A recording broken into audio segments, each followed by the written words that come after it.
हमारे चैनल को सब्सक्राइब करने के लिए सब्सक्राइब के बटन पर क्लिक करें, साथ ही बेल के आइकन पर क्लिक करना ना भूलें। तो बच्चों, आज हम लोग पढ़ेंगे ए लेटर टू गॉड के क्वेश्चन आंसर को। लेकिन यदि आपने इसके पहले के एपिसोड जिसमें मैंने ए लेटर टू गॉड के स्टोरी को समझाया है नहीं देखा है, तो आप उसे अच्छे तरीके से एक बार देख लें, ताकि आप कहानी को अच्छे तरीके से समझ जाएं, जिससे कि आप इस क्वेश्चन आंसर के एपिसोड को सही तरीके से समझ सकें। तो आइए इन क्वेश्चंस पर एक नजर डालते हैं।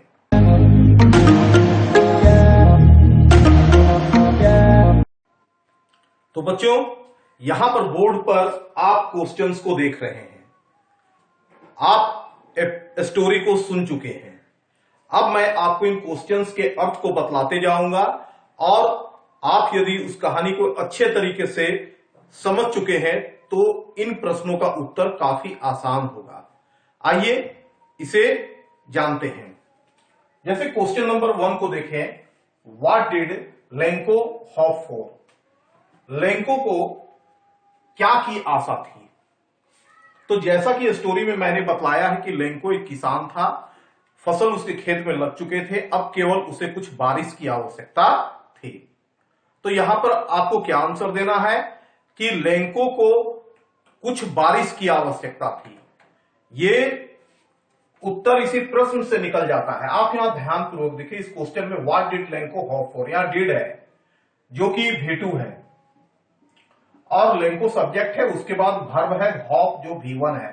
तो आंसर देते वक्त हम लोग इस डिड को हटाकर डायरेक्ट इसे V2 में बदल देते हैं। तो इसका आंसर यही निकल जाएगा, Lencho hoped for some rain. इसे V2 बना देंगे, सम हॉप्ड कर देंगे, फिर फॉर और सम रेन। देखिए, बड़ा सरल तरीके से आंसर निकल गया, Lencho hoped for some rain. तो यहां पर यदि आप नहीं जानते हैं कि डिड, डू, डज रहने पर किस तरीके से सेंटेंस को फॉर्म किया जाता है, तो आप हमारे चैनल के पिछले वीडियो में चले जाएं, ग्रामर के सेक्शन में चले जाएं और उसे देखकर अच्छे तरीके से समझ लें। थोड़ा थोड़ा हिंट तो मैं यहां पर भी आपको देता जाऊंगा। अब क्वेश्चन नंबर 2 में आए, why did Lencho say that rain drops were like new coins? Lencho यह क्यों कहा कि रेन ड्रॉप्स बारिश की बूंदे वेयर लाइक न्यू कॉइन्स, नए सिक्के की तरह थे? क्योंकि बारिश की बूंदे नए सिक्के की तरह लग रहे थे। तो इसका आंसर भी इसी क्वेश्चन से निकलेगा। यहां पर भी डिड है, तो हम लोग लिखेंगे लेंको लेंचो सेड, से को V2 बना देंगे, said the rain drops were like new coins. अब क्वेश्चन यहां चालू हो रहा है वाई से, तो यहां पर अंत में हम लोग जोड़ेंगे बिकॉज,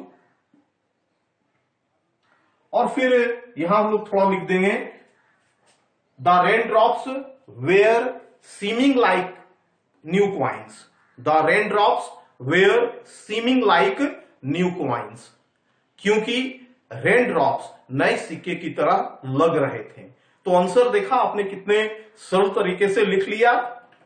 अब चलिए तीसरे प्रश्न को देखते हैं। How did the rain change? बारिश कैसे बदल गई? What happened to Lencho's field? और लेंको के खेत का क्या हुआ? तो कहानी में आप जान चुके हैं कि बारिश ओले में बदल गई, हेल स्टोन्स में या हेल स्टॉर्म में बदल गई, और लेंको के खेत बिल्कुल बर्बाद हो गए। लेंको के खेत में जो फसल लगे थे वो बिल्कुल नष्ट हो गए। तो इसे भी आप अपने भाषा में लिखें। मैं आपको एक बात बतला रहा हूं, आप मुझे कॉपी ना करें, आप स्टैंडर्ड 10 में हैं। आप सरल सेंटेंस का प्रयोग करें और अपने आंसर को अपने तरीके से लिखें। मैं केवल आपको समझा रहा हूं। याद रखें, इंग्लिश भाषा में किसी को कॉपी करने की आपको आवश्यकता नहीं है। आप स्वयं सरल शब्दों में वाक्यों को बनाने का प्रयास करें। तो यहां पर आंसर क्या होगा? How did the rain change? अब यहां पर डिड है, तो यहां चेंज भी V2 में हो जाएगा। द रेन चेंज्ड, चेंज का V2 changed, the rain changed into hello storms. बारिश ओले में बदल गई। आप यहां हेल स्टॉर्म्स की जगह हेल स्टॉर्म भी लिख सकते हैं। अब सेकंड सेगमेंट को देखिए, what happened to Lencho's field? Lencho के खेत का क्या हुआ? आप इसे लिखेंगे Lanko's fields were completely destroyed. Lanko's fields were completely destroyed. आप थोड़ा सा इसमें जोड़ सकते हैं by the hailstones. तो इसका आंसर आप समझ गए। अब अगले क्वेश्चन को देखिए। Question number 4, what were Lanko's feeling when the hail stopped? अब प्रश्न का अर्थ क्या है? जब हेल स्टॉप यानी कि ओले रुक गए तो लेंको की फीलिंग यानी कि उसका एहसास क्या था, कैसा था? लेंको बहुत उदास था। कहानी में मैंने आपको बतलाया जब ओले के कारण पूरे फसल बर्बाद हो गए तो लेंको यह देखकर काफी उदास हो गया। तो इसका आंसर भी हम लोग बड़े सरल तरीके से लिखेंगे। Lenko was very disappointed. Lenko was very disappointed when the hail stopped. जब ओले रुके तो लेंको काफी निराश था। अब अगले क्वेश्चन की ओर बढ़ते हैं। Who or what did Lenko have faith in? अर्थात कौन और क्या में लेंको का अब विश्वास था? What did he do? और उसने क्या किया? तो कहानी में मैंने आपको बतलाया है लेंको को ईश्वर में विश्वास था और उसने अपनी सहायता के लिए ईश्वर को एक पत्र लिखा। तो आप इसका आंसर लिखेंगे। ध्यान दें क्वेश्चन पर, Who or what did Lenko have faith in? यहां पर did है तो यहां पर have है verb। आप इसे V2 में had कर देंगे। हैज और हैव का V2 होता है had। तो आप लिखेंगे Lenko had faith in God। सब देखिए आंसर प्रश्न से ही निकल रहा है। Lenko had faith in God। What did he do? यहां पर भी आपको did है तो V2 में आप आंसर लिखेंगे। What did he do? वह क्या किया? He wrote a letter to God। He wrote a letter to God। उसने ईश्वर को पत्र लिखा। अब आगे बढ़ते हैं। Who read the letter? पत्र को कौन पढ़ा? स्टोरी में आप जान चुके हैं लेंको जब ईश्वर को पत्र लिखता है उसे पोस्ट बॉक्स में डालता है तो पोस्टमैन डाकिया उसे सबसे पहले निकालता है और जब उस पर एड्रेस के स्थान पर गॉड लिखा हुआ देखता है तो उसे पढ़ता है। तो किसने पढ़ा? पोस्टमैन ने। तो आप आंसर क्या लिखेंगे? Who read the letter? The postman read the letter। Answer तो इसका बड़ा सरल है। The postman read the letter। अब उसके बाद आ जाइए What did the postmaster do then? और इस क्वेश्चन में कह रहा है तब पोस्टमास्टर ने क्या किया। तो कहानी में आप सुन चुके हैं जब डाकिया पत्र को पढ़ता है तो उसे ले जाकर पोस्टमास्टर को देता है और पोस्टमास्टर ईश्वर को लिखा गया पत्र देखकर हंस पड़ता है। तो इसमें हम लोग को लिखना क्या है? यहां पर भी डिड है तो आपका आंसर स्टार्ट होगा V2 से। The postmaster broke the postmaster then, इस देन को लिख देंगे। द पोस्टमास्टर के बाद यहां पर देन को पुट कर देंगे। The postmaster then broke into laughter. Postmaster तब हंस पड़ा। अब अगले क्वेश्चन को देखें। Was Lenko surprised to find a letter for him with money in it? अब कहानी में आप जान चुके हैं कि जब पोस्टमास्टर ने उस लेटर को पढ़ा तो लेंको के विश्वास को वो टूटने नहीं देना चाहता था। तो उसने पोस्टमास्टर के एम्प्लॉयज से कुछ पैसे को इकट्ठा किया, अपने भी कुछ पैसा दिया और लेंको को 70 मुद्रा भेज दिया। तो इस पर क्या लेंको को कुछ आश्चर्य हुआ था? बिल्कुल भी नहीं। लेंको को यह घटना बिल्कुल सामान्य लगी। इस तरह उसका दृढ़ विश्वास था ईश्वर में। तो इसका आंसर बड़ा सरल है। Was Lenko surprised to find a letter for him with money in it? No। अब इस was को हम यहां पर कर देंगे, साथ में not जोड़ देंगे। No, Lenko was not surprised to find a letter for him with money in it। अब अगले क्वेश्चन को देखें। What made him angry? क्या उसको क्रोधित कर दिया? कहानी में आप जान चुके हैं कि लेंको ने ईश्वर से मांगा था 100 पैसों, 100 मुद्रा, और वहां पर पोस्टमास्टर और पोस्ट ऑफिस के सभी इंप्लॉइज मिलकर केवल 70 पैसों, 70 मुद्रा ही जमा कर चुके थे। और लेंको को विश्वास था कि ईश्वर से ऐसी गलती हो नहीं सकती है, पैसे मारने का कारनामा पोस्ट ऑफिस के इंप्लॉइज ने ही किया है। इस पर वो क्रोधित हो गया। तो इसका आंसर क्या लिखेंगे? What made him angry? आप इसे बड़े सरल तरीके से लिखेंगे, Lanco asked 100 pesos from God as a help, but he got only 70 pesos, and it was the event that made Lenko very angry because he was confident God could not have committed this kind of mistake. और अब अगले question को देखें। Who does Lenko have complete faith in? किसमें Lanco को पूरा विश्वास था? What sentences in the story tell you this? तो लेंको को ईश्वर में विश्वास था, यहां साधारण लिखेंगे। यहां पर देखिए डज है, तो यहां पर हम लिखेंगे लेंको हैज, इसका प्रेजेंट टेंस बना देंगे हैव का हैज, क्योंकि लेंको यहां सिंगुलर नंबर है। Lanco has complete faith in God. और ये जो सेंटेंस आप देख रहे हैं, क्वेश्चन जो देख रहे हैं, what sentences in the story tell you this?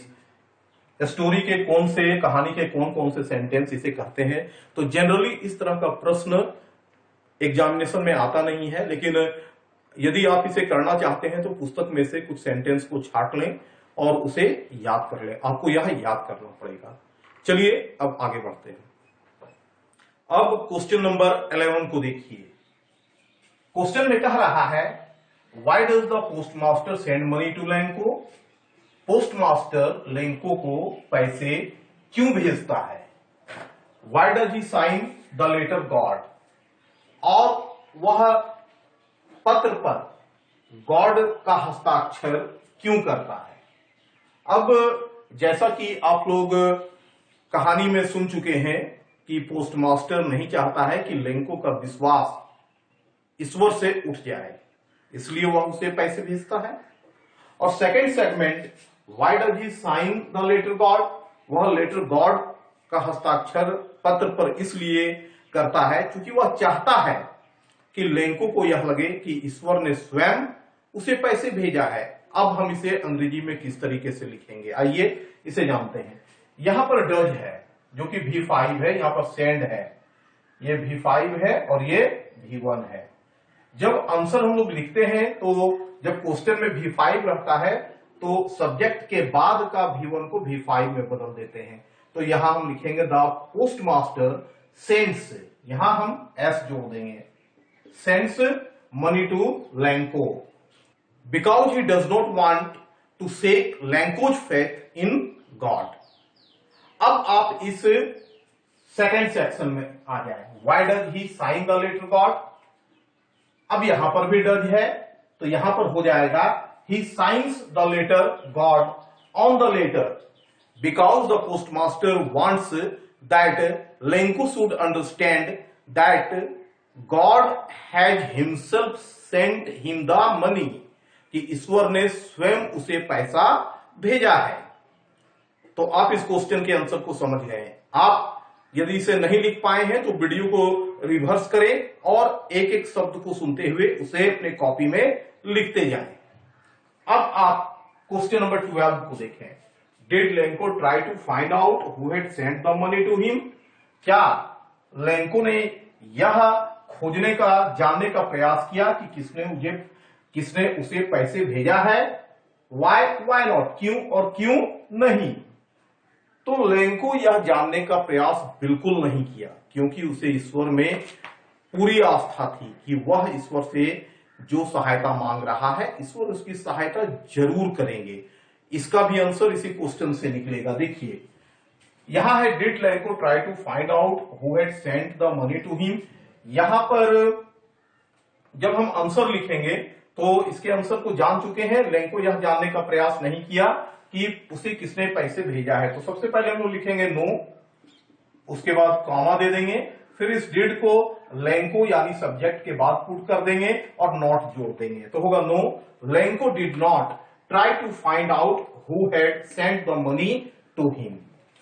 ये पहले सेगमेंट का आंसर बन गया। अब है वाई नॉट। अब वाई का जवाब देते हैं, क्यों? Because Lencho had a great faith in God and he was 100% sure God would surely help him. ईश्वर उसकी सहायता जरूर करेंगे।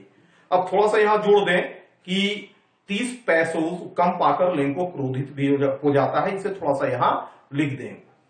But when Lanco opened the letter and got 70 pesos in place of 100 pesos, he became very much angry because Lenko was 100% sure God could not have committed this kind of mistake, and it was the feat, F-E-A-T, feat, कारनामा, it was the feat of the post office employees who had taken the rest of the money. So he again wrote a letter to God mentioning all the post office employees as a bunch of crooks. और फिर वो तुरंत वहां पर एक letter लेता है, वो लिखता है, और जब डाकिया पोस्टमैन उस लेटर को फिर से खोलकर पढ़ता है तो उसमें लेंको ने पोस्ट ऑफिस के सभी स्टाफ को बंच ऑफ क्रूक्स, ठगों की टोली बतलाया था। तो आपको यहां तक आंसर में लिखना है।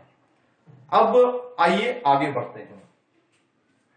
Question number 13, who does Lanco think has taken the rest of the money? Lanco किसे सोचता है कि उन्होंने शेष पैसे को ले लिया है? यानी कि लेंको ने गॉड से 100 पैसोस मांगा था और 100 पैसोस के स्थान पर उसे 70 पैसोस मिला। तो लेंको का विचार क्या था? वह क्या सोचता है कि किसने रेस्ट ऑफ द मनी यानी 30 पैसोस ले लिया है? ये क्वेश्चन इस बात को पूछ रहा है। What is the irony in the situation? इस सिचुएशन, इस स्थिति में हास्यपद क्या है? तो इस स्थिति में हास्यपद यह है कि लेंको के विचार में पोस्ट ऑफिस इंप्लॉइज ने शेष 30 पैसोस को ले लिया है, जबकि पोस्ट ऑफिस के इंप्लॉइज ने ही लेंको के लिए पैसे का प्रबंध किया और उसे दिया। तो अब इसके आंसर को हम कैसे लिखेंगे? यहां देखिए डज है, यहां मैं बता चुका हूं कि V5 है, तो यहां पर थिंक V1 है, तो थिंक को भी हम V5 में कन्वर्ट कर देंगे, एस जोड़ देंगे। Lenko thinks post office employees have taken the rest of the money, यहां हैव की जगह आप हैव कर देंगे क्योंकि post office employees plural number है। Lenko thinks post office employees have taken the rest of the money. What is the irony in this situation? आप यहां लिखेंगे irony in this situation is that the post office employees are the person who managed money for Lanco, but it was Lenko's thought that post office employees are the bunch of crooks who have taken rest of the money. आशा करता हूं ये answer आपको बिल्कुल clear हो गया होगा। अब चलिए आगे बढ़ते हैं। अब क्वेश्चन नंबर 14 को देखिए, इसमें क्या कर रहा है? Are there people like Lencho in the real world? क्या वास्तविक संसार में लेंको के जैसे लोग होते हैं? और इसके सेकंड सेगमेंट में कह रहा है what kind of a person would you say he is? आप उसे किस प्रकार का व्यक्ति कहेंगे? तो इसका आंसर है आज के रियल वर्ल्ड यानी कि वास्तविक संसार में इस तरह के लोग नहीं पाए जाते हैं। तो इसके आंसर को हम कैसे लिखेंगे? पहले तो हम यहां शुरू में लिख लेंगे नो, कॉमा देंगे और आर को देयर के बाद ले आएंगे, फिर नॉट जोड़ देंगे। तो क्या होगा? No there are not people like Lencho in the real world. What kind of a person would you say he is? आप उसे किस प्रकार का व्यक्ति कहेंगे? तो इसे आप लिखेंगे I would say Lenko is a very hard working person. He is a farmer. He knows how to read and how to write. He has a great faith in God, and he is 100% sure God will surely help him. That's why at the time of need he writes a letter to the God to help him and his family. But he has a great demerit. He believes greatly in God, but he cannot believe on human being. तो आप यहां तक इसके answer को लिखें। अब आप question number 15 में आ जाएं। There are two kinds of conflict in the story. Story में दो तरह के कंफ्लिक्ट हैं। एक है बिटवीन ह्यूमंस एंड नेचर, मनुष्य और प्रकृति के बीच, और दूसरा है human themselves, between human themselves, मनुष्य और मनुष्यों के बीच। इसके बारे में कहानी में बतलाया गया है, और यह सबसे इंपॉर्टेंट सेगमेंट है कहानी का, जो लेखक की योग्यता को यहां पर बतलाती है कि किस तरीके से मनुष्य बहुत परिश्रम करता है और प्रकृति उसे अचानक ध्वस्त कर देती है, बर्बाद कर देती है। इसका उदाहरण हमारे चैप्टर में, हमारे पाठ्य पुस्तक में लेंको उसके खेत का दिया गया है। लेंको बहुत मेहनत करके अपने खेत को तैयार करता है, अपने फसल को तैयार करता है, और बारिश अचानक हेल स्टोन्स ओले में बदलकर उसके सारी मेहनत को बर्बाद कर देती है। तो इस तरीके से यहां पर पहला कॉन्फ्लिक्ट का एग्जाम्पल दिया गया है, that is between humans and nature. अब दूसरा कॉन्फ्लिक्ट जो यहां पर बोला गया है, बिटवीन ह्यूमन देमसेल्व्स, मनुष्य और मनुष्य के बीच स्वयं, यह लेंको और पोस्ट ऑफिस स्टाफ के रिगार्डिंग कहा गया है। लेंको जिसे ईश्वर पर बहुत विश्वास है, और जब वह ईश्वर को पत्र लिखता है सहायता के लिए, तो पोस्ट ऑफिस एम्प्लॉइज उसकी सहायता करते हैं, लेकिन पैसे को कम पाकर वह उन्हें ही ठगों की टोली बतलाता है। तो यहां पर यह सेकंड कॉन्फ्लिक्ट का एग्जाम्पल है। तो बच्चों, आशा करता हूं आप इसे अच्छे तरीके से समझ गए होंगे, और ये क्वेश्चन नंबर 15 आपका होमवर्क है। आप सरल शब्दों में इसका आंसर कमेंट बॉक्स में लिखकर मुझे जरूर भेजें, ताकि मैं समझ सकूं कि आप किस तरीके से इस क्वेश्चंस को समझे हैं और किस तरीके से आप इसके आंसर को लिखेंगे। मैं आपको कहना चाहता हूं, हिंदी में जब आप कहानियों को पढ़ते हैं तो कभी भी आप उसके प्रश्न के उत्तर को रटते नहीं हैं, अपनी भाषा में लिखते हैं। अंग्रेजी भी ठीक एक भाषा है, और आप क्लास 10th में हैं। यहां तक पहुंचने पर हर छात्र से आशा किया जाता है कि वह अंग्रेजी में लिख सकता है और बोल सकता है। तो आप 15 नंबर के आंसर को अपने शब्दों में लिखें। आपको यह वीडियो कैसा लगा, इसके बारे में अपनी राय कमेंट बॉक्स में जरूर दें। साथ ही हमारे चैनल को सब्सक्राइब करना बिल्कुल ना भूलें, और इसके वीडियो को शेयर भी करें। आपने इस वीडियो को देखा, इसके लिए बहुत बहुत धन्यवाद। फिर मिलते हैं अगले एपिसोड में। Thanks for watching.